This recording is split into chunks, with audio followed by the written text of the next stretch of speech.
सबसे पहले जो क्वेश्चन अराइज़ होता है वो ये क्वेश्चन अराइज़ होता है कि हमें अपनी डाइट क्यों बनानी है? हम किसी और की देख के बना सकते हैं डाइट, हम कोई एथलीट हो या कोई भी तुम्हारे जानने वाला हो, वो जो खा रहा है जैसे तुम्हें बनना है उसकी डाइट देख के कभी नहीं खाना चाहिए।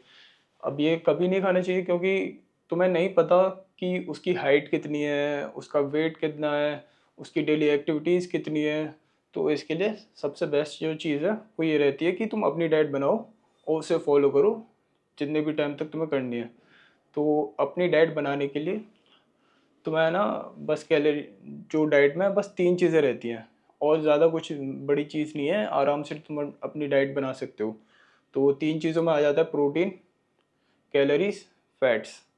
तो ये 3 चीज़ें हैं और बाकी फिर वाटर आ जाता है, वो वाटर इनटेक तो तुम्हें करना पड़ेगा 3.5-4 लीटर दिन का। तो अब जो बात आती है कि तुम अपनी डाइट बनाना शुरू कैसे करोगे? पहला स्टेप जो आता है वो तुम्हें फाइंड करनी है तुम्हारी मेंटेनेंस कैलोरीज़ कितनी है। अब मेंटेनेंस कैलोरीज़ निकालने के लिए तुम्हें अपना वेट और हाइट मेज़र करके रखनी पड़ेंगी। अब वो मेज़र करने के बाद अब जो तुम्हें चीज़ करनी है उसके बाद तुम कोई भी गूगल पे वेबसाइट डालना, उस पे मेंटेनेंस कैलोरीज़ का कैलकुलेटर लिख देना। उसके बाद फिर जब तुम कोई भी वेबसाइट पे अपनी वेट और हाइट और डेली एक्टिविटीज़ डालोगे, तो उसके बाद तुम्हें पता चलेगा कि तुम्हारी मेंटेनेंस कैलोरीज़ इतनी है। अब मेंटेनेंस कैलोरीज़ होती क्या हैं? मेंटेनेंस कैलोरीज़ वो चीज़ होती है जिससे तुम्हारा वेट जो है वो मेंटेन रहता है, ना बढ़ेगा वो ना कम होगा। तो मेंटेनेंस कैलोरीज़ जब तुम्हें पता चल गई है, फिर तुम्हारा नेक्स्ट स्टेप रहता है कि तुम्हें वेट गेन करना है या वेट लॉस करना है, बल्किंग या कटिंग करनी है, ये तुम्हें डिसाइड करना पड़ेगा।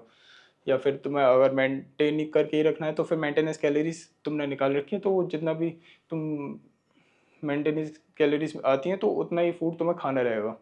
तो अब जो नेक्स्ट चीज़ें जो आती हैं वो बल्किंग और कटिंग के लिए। तो बल्किंग करनी है तो उसके लिए तुम्हें मेंटेनेंस कैलोरीज से ज़्यादा खाना पड़ेगा और जिसको करनी है उसको कम खाना पड़ेगा। और ये ज़्यादा कम तो डिपेंड करता है 300, कम से कम 300 250 से 300 कैलोरीज तुम्हें ज़्यादा खानी रहेंगी और 250 से 300 कैलोरीज कम खानी पड़ेंगी कटिंग में। तो अब जब तुम्हें पता चल गया है कि कितनी कैलोरीज ज़्यादा खानी है, कितनी कम खानी है, तो अब मेन चीज़ आती है फूड क्या सेलेक्ट करना है। जो डेली बेसिस पे खाते हो तुम, वो क्या सेलेक्ट करना है कि तुम ये चीज़ खा सकते हो डेली बेसिस पे और इसी को खाते खाते तुम अपना वेट जो है चेंज करोगे। अब और ये जो मैंने बताया ना कि 250-300 कैलोरीज तुम्हें ज़्यादा खानी रहेंगी और ये ना चेंज करते रहना पड़ेगा। जैसे हफ्ते में तुम्हारा वेट गेन हुआ है या लॉस हुआ है, जो भी तुम करना चाह रहे थे वो हुआ है, उसके बाद तुम्हें कैलोरीज और बढ़ानी पड़ेंगी 1.5-2 हफ्ते बाद। अब जब तुमने अपनी और कैलोरीज बढ़ानी हो, जो भी चीज़ है, अब बात आती है फूड क्या सेलेक्ट करना है। अब फूड सेलेक्ट करने के लिए तो एक चीज़ आती है, इसमें मैंने तुम्हें बताया कि 3 चीज़ें होती हैं। तो प्रोटीन, सबसे पहले तो प्रोटीन कैसे मेंटेन करना है। प्रोटीन मेंटेन करने के लिए एग्स आ जाते हैं, चिकन ब्रेस्ट आ जाता है, चिकन थाइस भी आती हैं और चिकपीस आते हैं वेजिटेरियंस के लिए, सोया चंक्स आते हैं, मिल्क आता है, वो कैलोरी हाई होता है बट मिल्क भी काफ़ी ठीक है। और भी पनीर, टोफू और भी बहुत सारी चीज़ें हैं। और सप्लीमेंट्स में चाहो तो सप्लीमेंट्स में तो बहुत सारी चीज़ें हैं, प्रोटीन वगैरह तुम जो भी तुम्हारा मन करे वो ले सकते हो। अब जो नेक्स्ट चीज़ आती है प्रोटीन से हट के, वो आती है कैलोरीज़ की। कैलोरीज़ कैसे मेंटेन करनी है। अब ना जब भी तुम्हें वेट गेन करना है या वेट लॉस करना है तो मेन चीज़ तो वही रहती है, कैलोरीज़ की। कैलोरीज़ डिसाइड करती हैं कि तुम्हारा वेट जो है कितना रहेगा। कैलोरीज़ को मेंटेन करने के लिए तुम्हें सबसे जो चीज़ें खा सकते हो वो उसमें राइस आ जाते हैं, ओट्स आ जाते हैं और चिकन थाइस भी आती हैं और बनाना आ जाता है और भी बहुत सारी चीज़ें होती हैं वो तुम खा सकते हो। और अब जो नेक्स्ट चीज़ है हमारी वो आती है फैट्स। फैट्स कैसे मेंटेन करने हैं। वैसे वैसे तो ज़्यादातर जब तुम बल्किंग पे होते हो तो तुम्हारी फैट्स मेंटेन हो जाती हैं डाइट खा के, बट कटिंग में थोड़ा वो लगता है। तो फिर उसके लिए तुम्हें फैट्स के लिए तुम और चीज़ें ले सकते हो, जैसे ओमेगा 3 हो गया, ओमेगा 3 हो गया, फिश ऑयल, वही चीज़ है। और फिर जो तुम ले सकते हो ऑलिव ऑयल हो गया, वो लेग्स से हो जाते हैं। फैट काफ़ी सही रहता है, फैट से तुम्हारे हार्मोन्स वगैरह काफ़ी ठीक काम करते हैं और ये टेस्टोस्टेरोन भी उससे मेंटेन होता है। अगर तुम फैट्स नहीं लोगे तो तुम्हारा टेस्टोस्टेरोन लो चला जाएगा या फिर उसी से। और जब तुम सेम अच्छी अमाउंट में लोगे फैट्स वगैरह तब तुम्हारा टेस्टोस्टेरोन जो है वो सही रहेगा। अब जब तुमने चीज़ें डिसाइड कर ली हैं कि तुम्हें फूड क्या खाना है, तुम्हें क्या क्या कैसे खाना है, अब तीसरी जो चीज़ आती है वो ये आती है कि तुम्हें कितने अमाउंट में चीज़ें खानी है। तो ये चीज़ तुम्हें खुद से डिसाइड करनी पड़ेगी कि तुम इतनी चीज़ दिन भर में ये खा सकते हो, इससे ज़्यादा नहीं खा पाओगे, या फिर इससे, तो उसे डिसाइड करने के बाद कि इतने अमाउंट में ये खाना है, इतने अमाउंट में ये खाना है, इतने अमाउंट में ये खाना है। अब ये सब जो तुमने डिसाइड करा है कि इतने, पहले तो तुम लिस्ट बना लोगे कि तुम्हें क्या क्या खाना है दिन भर में। तो अमाउंट की बात अभी करते हैं। तो पहले तो डिसाइड करोगे क्या क्या खाना है, फिर जो है तुम अपनी जो भी तुमने खाने के लिए डिसाइड कर रखा है उसको किसी भी एआई पे अपनी सेंड करोगे डिटेल्स कि मैं इतना ये खा सकता हूँ, और मेरी कैलोरीज मेंटेनेंस कैलोरीज इतनी है, और जो है मेरे को वेट गेन करना है या वेट लॉस करना है, तो उसके लिए मेरे को डाइट प्रिपेयर कर दो। तो वो अपने हिसाब से, तुम वैसे तो खुद से भी कर सकते हो ये चीज़। सो ये चीज़ तुम खुद भी डिसाइड करते हो कि कर सकते हो कि तुम्हें क्या क्या खाना है सारे दिन भर में। तो जब ये सब तुमने डिसाइड कर लिया है कितने अमाउंट में खाना है ये वो, फिर उसके बाद जो तुम्हें जो नेक्स्ट चीज़ करनी है वो चीज़ ये करनी है कि तुम्हें डेली बेसिस पे खाना पड़ेगा वो खाना। अब ऐसे नहीं है कि तुमने एक दिन तो ज़्यादा खा लिया और नेक्स्ट डे तुम बिल्कुल कुछ नहीं खाया और सारे दिन भूखे रहे या फिर ये वो। तो तुम्हें डेली बेसिस पे खाना पड़ेगा, ऐसा कुछ नहीं है कि तुमने रात में खाया तो सुबह नहीं खाओगे। तुम्हें खाना पड़ेगा, और पहले तो तुम अपनी स्लीप टाइम वगैरह सब कुछ मेंटेन करके रखना पड़ेगा। जब भी तुम जिम वगैरह कर रहे हो तो तुम्हें एक एक चीज़ अपने ध्यान में रख के चलनी पड़ती है। अब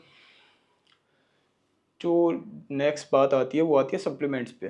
सप्लीमेंट्स ज़रूरी हैं, बट उनके लिए ज़रूरी हैं जो अपनी डाइट से पूरा नहीं कर पा रहे। सबसे बेस्ट जो चीज़ रहती है वो रहती है कि तुम अपनी डाइट से पूरा कर लो, जो भी तुम नॉर्मल डेली बेसिस पे खा रहे हो उससे पूरा कर लो। बाकी अब सप्लीमेंट्स अगर तुम्हारे लिए ज़रूरी पड़ रहे हैं, तुम नहीं कर पा रहे, तो सप्लीमेंट्स में सबसे बेस्ट तो रहता है क्रिएटिन। क्रिएटिन तो तुम लो ही, क्योंकि क्रिएटिन तो बहुत मुश्किल से ही कर पाओगे कंप्लीट, तो क्रिएटिन तो बेस्ट रहता है। अब जो नेक्स्ट चीज़ आती है वो रहता है प्रोटीन का। प्रोटीन भी उनके लिए जो अपना प्रोटीन इंटेक पूरा नहीं कर पा रहे पूरी डाइट के थ्रू, तो उनके लिए प्रोटीन बेस्ट है। और जो तीसरी चीज़ आती है, मैंने सुना है काफ़ी लोग प्री वर्कआउट्स वगैरह लेते हैं। प्री वर्कआउट्स भी काफ़ी सही है, मैंने भी ले रखा है। बट प्री वर्कआउट्स ना तुम्हारा आदत डाल देते हैं। अब तुम जब प्री वर्कआउट लेने लगोगे तो फिर तुम अब बिना प्री वर्कआउट के कभी चले गए तो तुम्हारा मन नहीं लगेगा, थकावट सी फील होगी ये वो। तो सबसे बेस्ट तो ये रहेगा कि जितना हो सके प्री वर्कआउट अवॉइड करो, पैसे भी लगेंगे और ऐसा कुछ, हाँ पंप ज़्यादा रहता है और पैसे तो काफ़ी सही है, बट फिर भी मना ही करूँगा मैं। जब भी लो जब ज़्यादा नीड पड़ रही है, या फिर तुम प्रो एथलीट हो गए हो या फिर काफ़ी टाइम हो गया तुम्हें जिम करते करते, तो इसलिए वो बढ़िया है। अब जो चौथी चीज़ जो आती है इसमें सप्लीमेंट्स में, वो मैंने सुना है काफ़ी लोग वो वेट गेनर लेते हैं। वेट गेनर तो सबसे बेकार चीज़ है, वेट गेनर से कभी भी पंगे मत करना। सबसे बेस्ट रहेगा कि वेट गेनर कभी तुम लो ही ना सप्लीमेंट्स में। तो वेट गेनर जितना अवॉइड हो सके उतना करना। और ये तुम्हारी डाइट ऐसे ऐसे कंप्लीट हो चुकी है। तो अब जो जब तुम जिम कर रहे हो तो मैं कुछ चीज़ें बताना चाहूँगा कि तुम ये चीज़ें अवॉइड करना अपनी डाइट को फॉलो करने के लिए।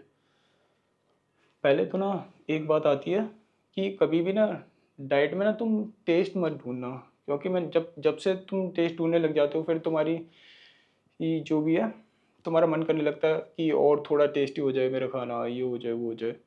फिर जब जैसी तुम्हारी क्रेविंग्स बढ़ने लगेंगी स्वीटनेस या फिर कुछ भी चीज़ की, तो फिर उससे क्या है तुम्हारी डाइट पे इफेक्ट पड़ने लग जाएगा। तुम्हें नहीं लगेगा बट इफेक्ट पड़ने लग जाएगा उसी दिन से। तो धीरे धीरे तुम्हारी डाइट उधर से ख़राब होने लग जाती है, और फिर एक बार एक टाइम पे वो डाइट टूट जाती है और फिर जो तुम नॉर्मल कर रहे थे हमेशा से वही करने लगते हो। अब जो दूसरी बात मैं बताना चाहूँगा वो ये रहती है कि जब जब भी तुम बल्किंग या कटिंग कर रहे हो तो हमेशा अपने आप को अपडेट रखना है कि तुम्हारा वेट कितना हो गया है, कि तुम्हारी अब जो है कितनी एक्टिविटीज़ कर रहे हो डेली बेसिस पे। अब ज़्यादा के एक्टिविटीज़ कर रहे हो तो उसमें भी कैलोरीज बर्न होती है, तो वो भी मेंटेन करने के लिए थोड़ा ज़्यादा खाना पड़ेगा। तो इसलिए सारी चीज़ें मैं अपनी मेज़र करके रखनी है कि कितना क्या खा रहे हो तुम डेली बेसिस पे, और कितना वेट इंक्रीज़ हो रहा है, वेट नहीं इंक्रीज़ हो रहा तो और कैलोरीज़ बढ़ाओ, वेट नहीं घट रहा है तो और कैलोरीज़ कम करो। तो ये चीज़ सबसे बेस्ट है। तो आराम से अपनी डाइट वगैरह फ़ॉलो करो और बाकी हम मिलते हैं अब नेक्स्ट वीडियोज़ पे। नेक्स्ट वीडियोज़ में मैं बताऊँगा आपको कि अब बल्किंग करनी है तो बल्किंग कैसे करनी है। और जो अब उससे भी नेक्स्ट वीडियो होगी वो हमारी रहेगी कि कटिंग करनी है तो कटिंग कैसे करनी है। बाकी अभी के लिए थैंक यू, बाय बाय।